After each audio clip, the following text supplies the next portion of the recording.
Praise the Lord. जय मसीह की। दोस्तों, हम आपका स्वागत करते हैं आज रात की प्रार्थना में।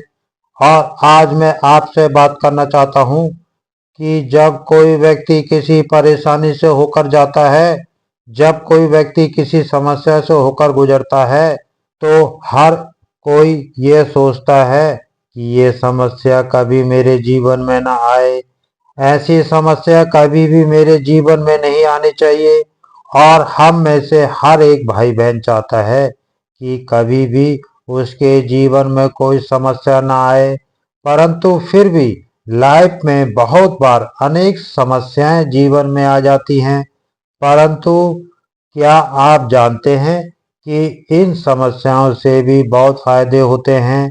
समस्याओं के फायदे आप सोच रहे होंगे कि ये क्या बात है, समस्याओं से भी कभी कुछ फायदा हो सकता है। जी हाँ, यदि आप मसीह में हैं तो बहुत सी समस्याओं से आपके लिए फायदे उत्पन्न होंगे। प्रभु उन समस्याओं को आपकी भलाई के लिए इस्तेमाल कर देगा। और आज मैं 4 फायदे आपको बताऊंगा। यदि आप किसी समस्या में हैं तो उस समस्या से आपको ये 4 फायदे होने वाले हैं। और प्रभु आपको उन समस्याओं से बाहर भी निकालेंगे। पहला फायदा जो हम देखते हैं, याकूब की किताब उसका 1 अध्याय 2 और 3 पद यदि आप पढ़ेंगे तो लिखा है, हे मेरे भाइयों, जब तुम नाना प्रकार की परीक्षाओं में पढ़ो तो इसको पूरे आनंद की बात समझो, ये जानकर कि तुम्हारे विश्वास के परखे जाने से धीरज उत्पन्न होता है। पर धीरज को अपना पूरा काम करने दो, तुम पूरे और सिद्ध हो जाओ और तुम में किसी बात की घटी ना रहे।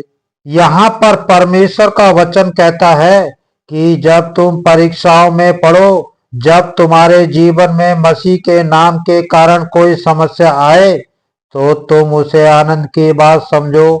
क्यों आनंद की बात समझो? क्योंकि इससे धीरज उत्पन्न होता है और धीरज से तुम सिद्ध होते चले जाते हो, ताकि तुम्हारे जीवन में कोई घटी ना रहे।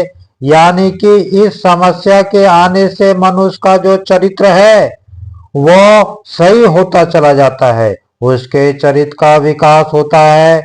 लिखा है कि सिद्ध होते चले जाते हो। समस्या के कारण मनुष्य सिद्ध होता है, परफेक्ट होता चला जाता है अपनी लाइफ। और कई बार वो समस्या से पूरे जीवन को जीने के लिए एक बहुत बड़ी सीख मिल जाती है, एक नया अध्याय या फिर एक शिक्षा। उस परेशानी से, उस समस्या से हम सीख लेते हैं।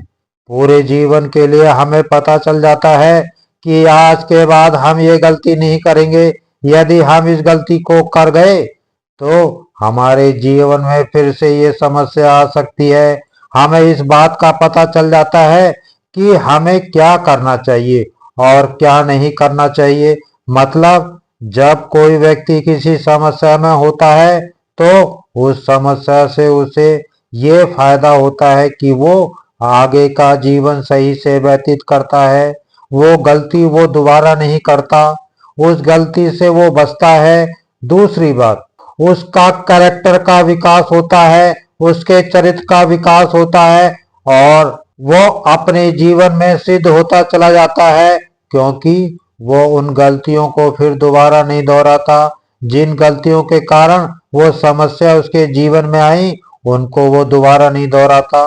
तो पहला कारण ये था। दूसरा कारण हम लोग देखते हैं, दूसरा कुरिन्थियों की किताब उसका 1 अध्याय और 4 पद लिखा है, वो हमारे सब कलेशों में शांति देता है, ताकि हम उस शांति के कारण जो परमेश्वर हमें देता है उन्हें भी शांति दे सकें जो किसी प्रकार के क्लेश में हो।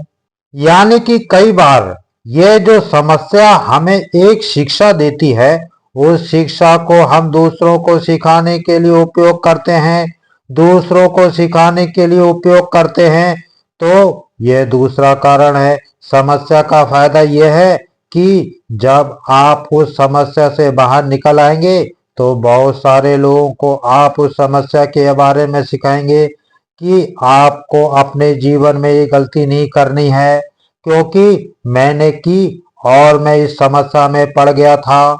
और कैसे मैं इस समस्या से बाहर निकला, क्या मैंने किया जिसके द्वारा मैं इस समस्या से बाहर निकल गया। तो इस शिक्षा को आप दूसरों को दे सकते हैं, दूसरों को शांति दे सकते हैं, दूसरों को मोटिवेट कर सकते हैं, दूसरों को इनकरेज कर सकते हैं, उन्हें उत्साहित कर सकते हैं जब दूसरे लोग इस समस्या में हो, क्योंकि आप भी उसी दौर से निकले हैं, उसी समस्या के दौर से, क्योंकि आप भी निकले हैं, इसलिए आप दूसरों को सिखाएंगे। तीसरी जो बात हम लोग देखते हैं वो है दूसरा कुरिन्थियों किताब, उसका 12 अध्याय 9 और 10 पद लिखा है। और उसने मुझसे कहा, मेरा अनुग्रह तेरे लिए बहुत है, क्योंकि मेरी सामर्थ निर्बलता में सिद्ध होती है। इसलिए मैं बड़े आनंद से अपनी निर्बलताओं पर घमंड करूंगा कि मसीह ही सामर्थ मुझ पर छाया करती रहे। इस कारण मैं मसीह के लिए निर्बलताओं और निंदाओं में और दरिद्रता में और उपद्रव में और संकटों में प्रसन्न हूँ, क्योंकि जब मैं निर्बल होता हूँ तभी बलवंत होता हूँ। यहाँ पर हम देखते हैं जब हम समस्याओं में पड़ते हैं तब हम परमेश्वर के हाथ को अपने ऊपर देखते हैं, तब परमेश्वर का अनुग्रह जो अपने ऊपर देखते हैं, तब परमेश्वर का अद्भुत आश्चर्य कर्म को अपने जीवन में देख लिया है कि मेरा अनुग्रह तेरे लिए बहुत है। जब मैं निर्बल होता हूँ तब परमेश्वर की सामर्थ मुझ में कार्य करती है। यानी कि जब आपके जीवन में समस्या होती है तब परमेश्वर आपको उस समस्या से बाहर निकालने के लिए अपनी सामर्थ को दिखाता है। इसका मतलब परमेश्वर आपसे प्रेम करता है, इसका मतलब परमेश्वर आपके लिए विश्वास योग्य है। तो ये उसका एक फायदा है।